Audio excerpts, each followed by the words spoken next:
Sekitar pertengahan tahun 2000-an sampai awal 2010-an, banyak pengguna HP di Indonesia pernah ngalamin hal yang sama. Pulsa mereka tiba-tiba berkurang, padahal mereka ngerasa nggak lagi menelpon atau ngirim SMS. Sebagian orang mengira ini adalah kesalahan operator, dan sebagian yang lain justru nggak tahu penyebabnya. Tapi ketika diperiksa, ternyata pulsa itu kepotong gara-gara layanan SMS berbayar yang aktif tanpa disadari. Di masa itu, layanan kayak SMS konten, nada sambung, sampai kuis berhadiah emang sering banget muncul di TV.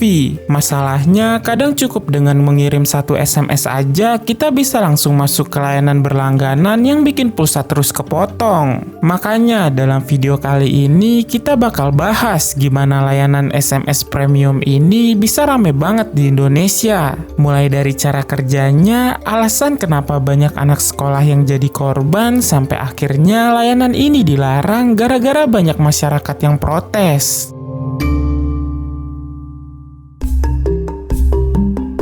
Pada awal tahun 2000-an, penggunaan ponsel di Indonesia meningkat dengan cepat. Harga kartu SIM semakin murah, dan pulsa udah bisa dibeli dalam nominal kecil. Hal ini membuat banyak orang bisa memiliki ponsel sendiri, termasuk pelajar. Nah, melihat hal ini, operator seluler tidak tinggal diam. Mereka mulai mencari cara agar bisa mendapatkan keuntungan lebih selain dari telepon dan SMS biasa. Salah satu cara yang dikembangkan adalah layanan SMS Premium. SMS Premium ini sebenarnya adalah layanan pesan singkat atau SMS tapi dengan tarif yang lebih mahal. Layanan ini bisa dipakai buat banyak hal, mulai dari cari informasi, ikut kuis, download nada sambung, sampai berlangganan pesan tertentu. Awalnya layanan ini kelihatan seperti fitur tambahan yang menarik. Pengguna cukup ngirim SMS ke nomor tertentu, lalu mereka akan menerima balasan berisi konten atau informasi yang diminta. Karena sistemnya yang sederhana dan bisa digunakan di hampir semua ponsel, layanan ini pun cepat dikenal oleh banyak pengguna di Indonesia. Nggak butuh waktu lama, layanan SMS Premium ini berkembang pesat banget. Salah satu yang paling populer waktu itu adalah nada sambung pribadi atau RBT.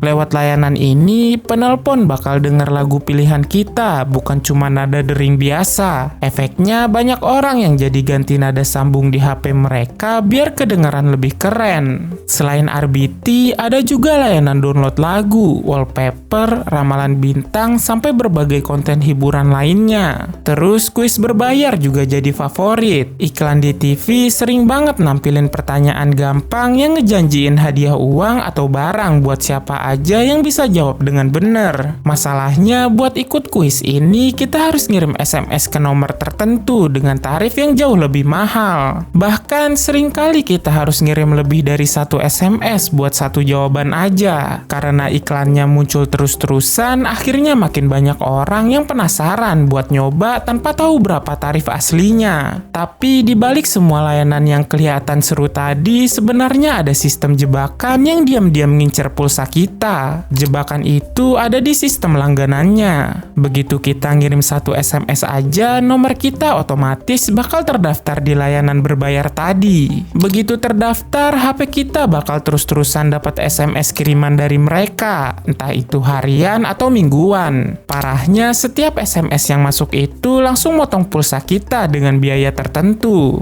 Masalahnya, banyak orang yang nggak sadar kalau mereka udah jadi pelanggan. Padahal niat awalnya cuma buat sekali coba, tapi ternyata layanannya malah berjalan terus tanpa henti. Sialnya, info soal biaya dan cara berhentinya sering banget nggak jelas atau malah disembunyiin. Efeknya, pulsa kita bakal terus berkurang sedikit demi sedikit tanpa tahu penyebab aslinya. Karena semua kepotong otomatis, akhirnya banyak yang baru sadar pas pulsa mereka tiba-tiba habis total. Tapi kenapa ya banyak orang bisa sampai kejebak? Jawabannya ada pada cara mereka promosi besar-besaran di masa itu. Nah, di masa itu, iklan SMS Premium ini benar-benar nggak bisa lepas dari televisi kita. Iklannya muncul di mana-mana. mana-mana, terutama pas jam-jam acara musik, kartun, atau program yang lagi hits di kalangan remaja. Isi iklan ini selalu kelihatan menggiurkan, mulai dari hadiah mewah, kuis yang gampang dijawab, sampai konten hiburan yang lagi tren. Gara-gara itu, banyak penonton yang akhirnya terpancing buat ngirim SMS ke nomor tertentu tanpa mikir panjang.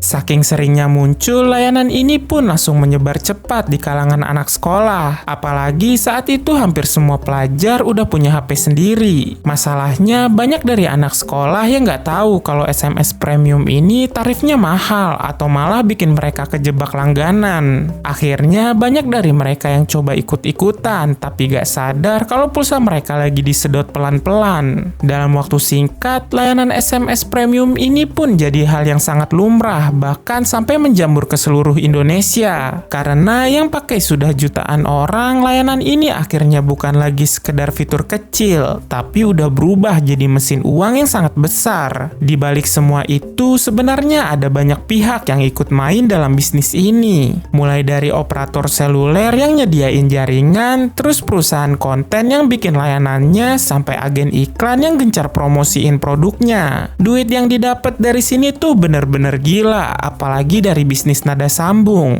Saking viralnya, dulu banyak orang yang hobi langganan lagu dan gonta-ganti sesuka hati. Intinya, tiap kali pulsa kita dipotong, hasilnya bakal dibagi-bagi antara operator sama penyedia konten. Dan karena penggunanya ada jutaan, total duit yang masuk tiap tahunnya jadi besar banget. Keuntungan yang besar inilah yang bikin layanan SMS premium terus digas promosinya. Tapi makin lama orang-orang mulai sadar kalau ada yang nggak beres. Keluhan pun meledak di mana-mana sampai akhirnya masalah ini jadi skandal besar yang nggak bisa didiemin lagi. Ini semua bermula pas makin banyak pengguna yang ngeluh karena pulsa mereka berkurang tanpa alasan yang jelas. Saking banyaknya, laporan ini pun terus bermunculan di mana-mana, mulai dari operator seluler, media massa, sampai ke pihak pemerintah. Banyak banget yang protes kalau mereka nggak pernah ngerasa daftar layanan apapun, tapi pulsanya tetap aja dipotong terus. Kasus ini akhirnya jadi perhatian nasional karena korbannya udah terlalu banyak, bahkan hingga jutaan orang. Makanya di tahun 2011 lewat Kominfo, pemerintah mulai turun tangan buat nyelidikin apa yang sebenarnya terjadi di balik layanan SMS premium ini. Hasil penyelidikannya nemuin kalau banyak layanan yang sengaja nggak jujur soal biaya dan sistem langganannya. Banyak pengguna yang dijebak masuk tapi nggak dikasih tahu gimana cara berhentinya. Temuan inilah yang akhirnya bikin pemerintah mutusin buat ambil tindakan tegas. Tanpa basa-basi, pemerintah langsung nyuruh operator buat matiin sementara semua layanan SMS premium yang bermasalah. Semua nomor konten diperiksa satu persatu dan yang nggak beres langsung disuruh stop saat itu juga. Hasilnya nggak main-main, ada ribuan nomor premium yang langsung diblokir dalam waktu singkat. Operator pun dipaksa buat benerin sistemnya biar nggak ada lagi pengguna yang tiba-tiba terdaftar tanpa persetujuan yang jelas. Langkah ekstrim ini akhirnya bikin banyak penyedia konten yang langsung bangkrut karena nggak bisa jualan lagi. Tapi buat masyarakat ini jadi kabar baik. Setelah pembersihan besar-besaran ini dilakukan, pelan-pelan keluhan soal pulsa yang tiba-tiba kepotong mulai hilang dari peredaran. Gara-gara kasus ini, orang-orang jadi jauh lebih waspada tiap kali dapat SMS atau mau ikut layanan berbayar. Operator pun gak berani main-main lagi dan mulai bikin aturan yang lebih ketat, terutama soal rincian biaya yang harus transparan. Beberapa tahun kemudian, era smartphone dan internet pun makin meledak di Indonesia.